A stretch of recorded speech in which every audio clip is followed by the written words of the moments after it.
소서 1장 3절에서 6절까지 말씀입니다.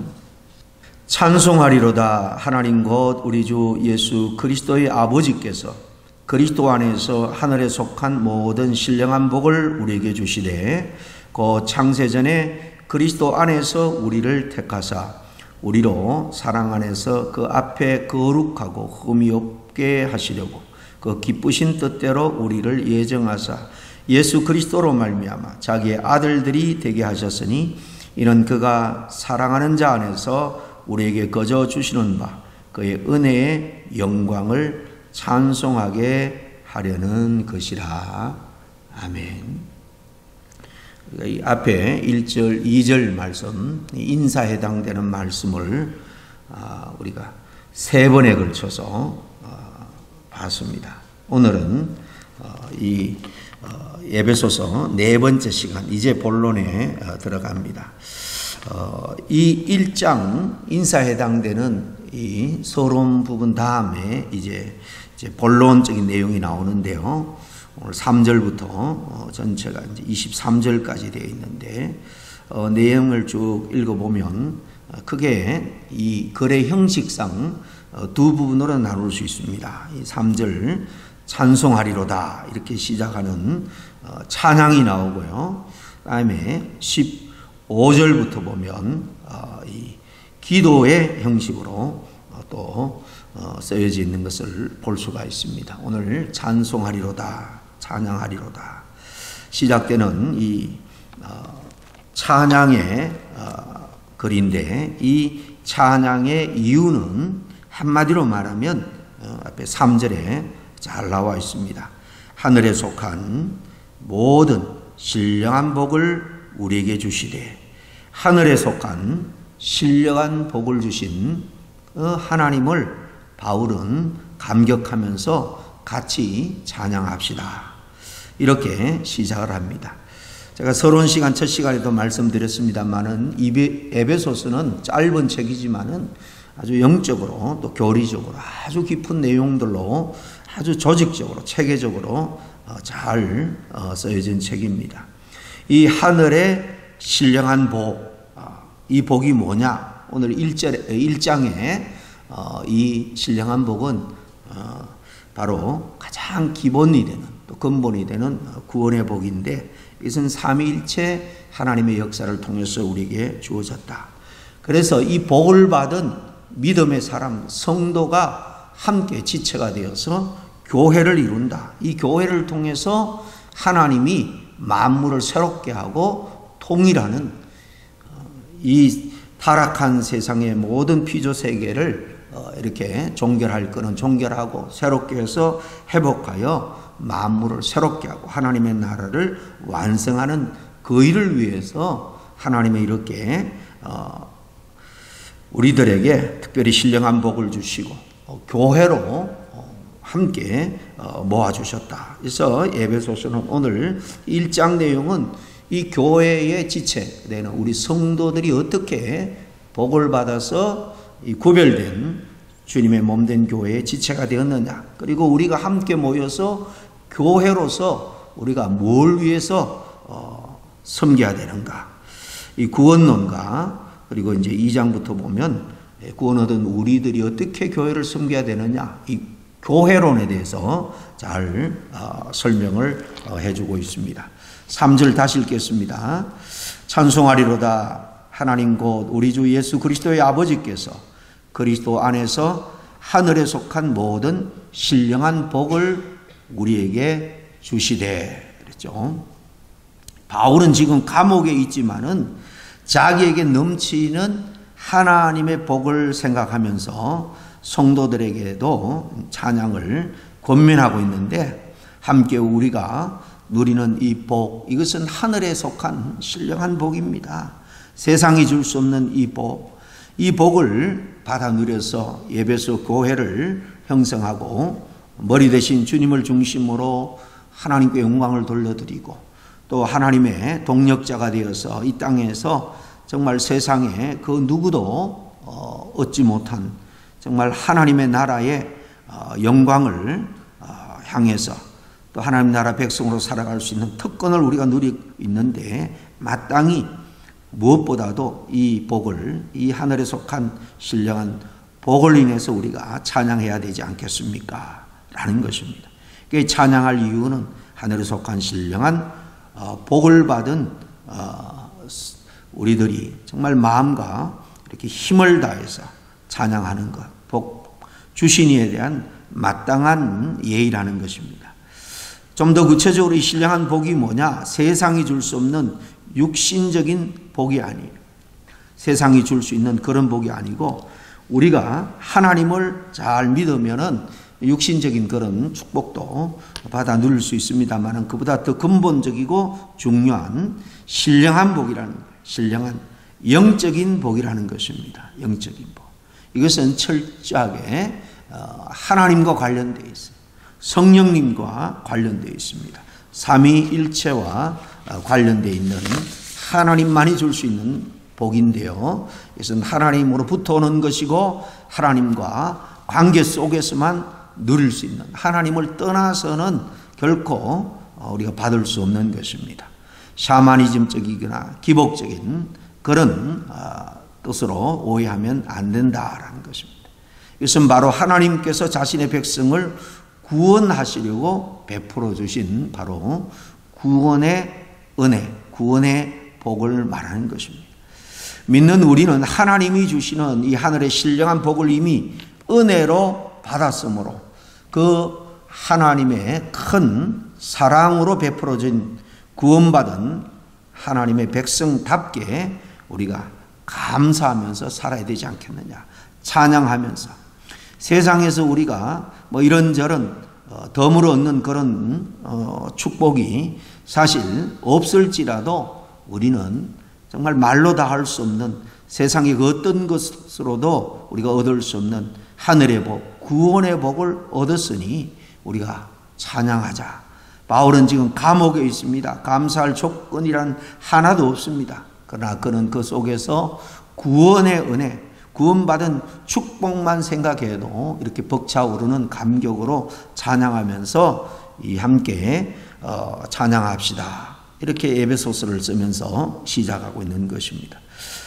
따라서 우리도 늘 구원의 은혜를 생각하면서 살아갈 때에 삶의 어떤 문제나 또 축복의 여러 가지 환경적인 조건, 그 상황과 상관없이 우리는 찬양하는 삶을 살아야 되고 그렇게 살 수 있다는 것입니다. 지금 여기에서 우리는 이 신령한 복, 구원의 삶을 풍성하게 누릴 수가 있는 거예요.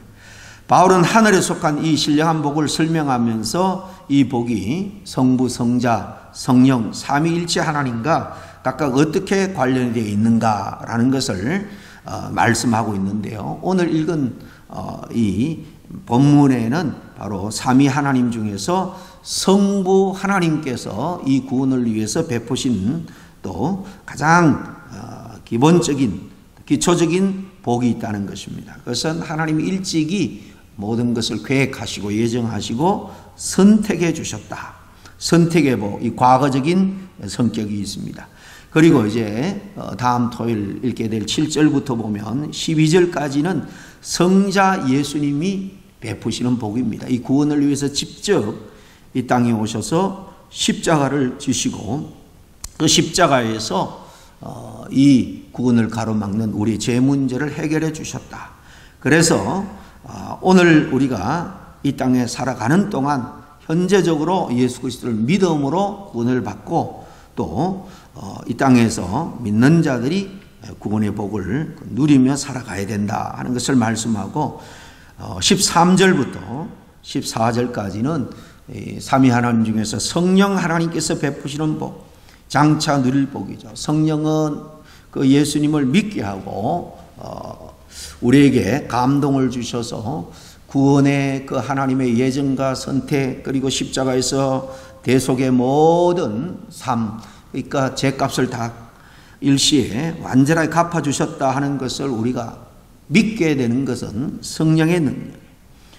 그리고 이 성령은 장차 우리에게 영생의 축복 천국으로 견인해 가시고 인도해 가신다. 어떻게 보면 이 과거, 현재, 미래적인 그런 완전한 구원의 성격에 대해서 삼위일체 하나님을 들어서 아주 조직적으로 사도 바울이 설명을 하고 있는 것입니다.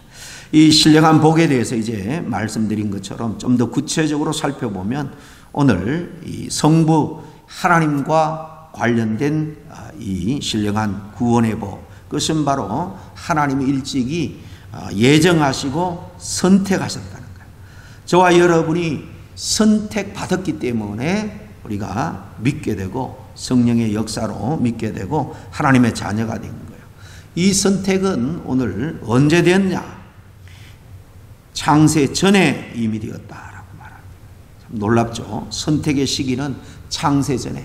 다윗은 시편에 보면 이미 복중에 짓기 전에 하나님이 자기를 알고 계획하셨다.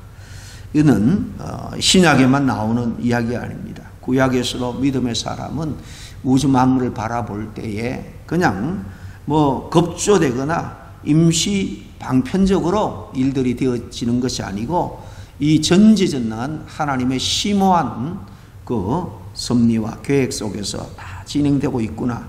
이 놀라운 이 세상 만물의 역사 또 경륜을 깨닫고 감탄하지 않을 수가 없는 것입니다. 하나님이 성부 하나님이 일찍이 창세전에 그리스도 안에서 우리를 택하사 4절에 그렇게 말씀하시죠.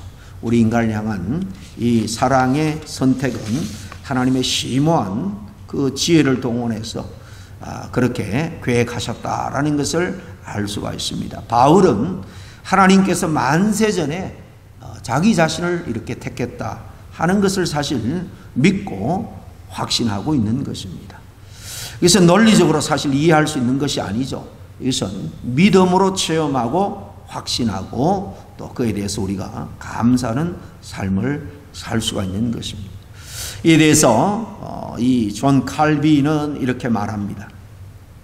비록 우리는 논쟁이나 추론을 통하여서 왜 하나님이 창세전에 우리를 선택하셨는지 이해할 수 없을지라도 우리는 우리에게 그 선택을 선포하신 하나님의 말씀으로 말미암아 그것을 안다. 그리고 그 믿음 안에 눈을 뜰 때 체험을 통해서 그것을 충분히 알게 된다.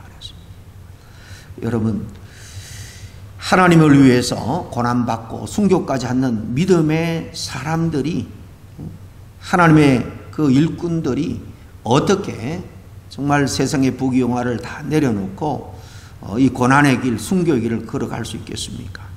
바로 믿음에 눈이 떴기 때문입니다. 믿음으로 심오한 하나님의 섭리와 계획, 또 자기 자신에게 베풀어 주신 이 신령한 하늘의 복, 또 이 복을 통해서 교회를 세우시고 이 교회가 바로 하나님이 세울 하나님 나라의 모형으로서 하나님과 동력자가 되어서 하나님의 그 구원 사역을 위해서 함께 동참할 수 있는 이 일을 위해서 순교하는 것, 이 땅에 구원의 축복을 누리며 살아가는 우리들이 하나님 위해서 내 목숨 바치는 것 귀하게 여기지 아니하고 기꺼이 헌신할 수 있게 된 것, 믿음에 눈을 떴기 때문에 가능한 것입니다.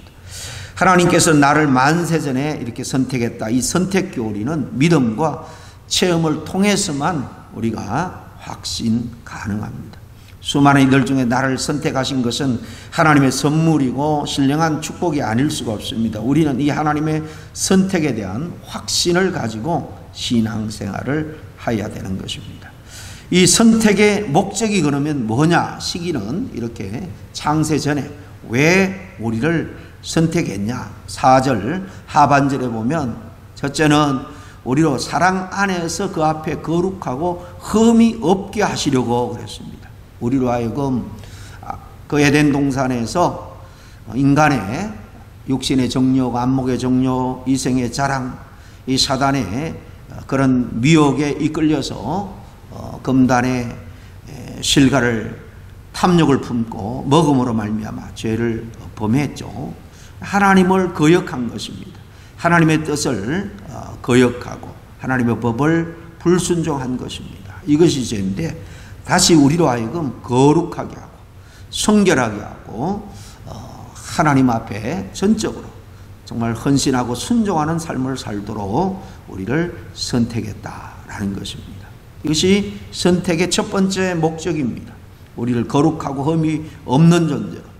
그래서 우리가 구원받았다면 우리의 삶을 늘 돌아봐야 됩니다. 정말 내게 이런 거룩하고 흠이 없는 모습으로 살려고 애를 쓰고 있는가? 완성은 이 땅에서, 성화의 완성, 영화는 이 땅에서 우리가 누리지 못하지만은 성화의 삶은 지속적으로 우리가 성장과 성숙을 멈추지 않는 그런 우리의 힘씀, 예씀이 있어야 하는 것입니다. 또 하나의 목적은 5절에 나오는데 그 기쁘신 뜻대로 우리를 예정하사 예수 그리스도로 말미암아 자기의 아들들이 되게 하셨으니 그랬습니다. 우리를 선택하신 목적, 예수 그리스도로 말미암아 하나님의 자녀들이 되게 하신 것입니다.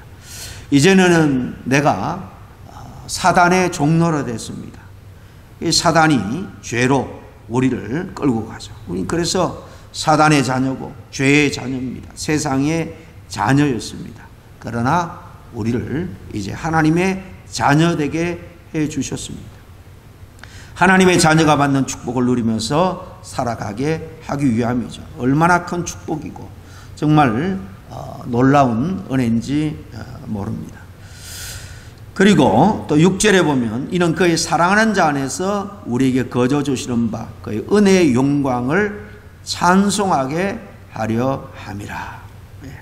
앞에서도 궁극적으로 신령한 복을 주신 것은 하나님을 찬양하게 하기 위함이다. 또 여기서도 하나님이 창세전에 우리를 선택할 때도 바로 은혜를 베풀어 주신 그 하나님만을 찬양하고 하나님께 돌아와서 하나님께만 영광을 돌려드리는 삶을 살게 하기 위해서 그렇게 했다라는 것입니다. 이런 은혜와 축복을 받았다면 마땅히 우리가 하나님께 영광을 돌려드리는 삶을 살아야 됩니다. 그래서 소요리 문답의 첫 번째 우리 인생의 목적이 뭐냐? 살아가는 삶의 목적. 그것은 하나님의 영광이다라고 첫 번째 목 받고 있는 이유도 여기에 있는 것입니다. 이게 하나님이 저와 여러분을 수많은 사람들 가운데 먼저 택하신 목적이고 이유입니다. 이것은 일방적이고 무조건적인 하나님의 사랑에 근거해서 어떤 은혜 받을 만한 조건이나 이유가 없지만 전적인 사랑으로 우리를 선택하신 것입니다.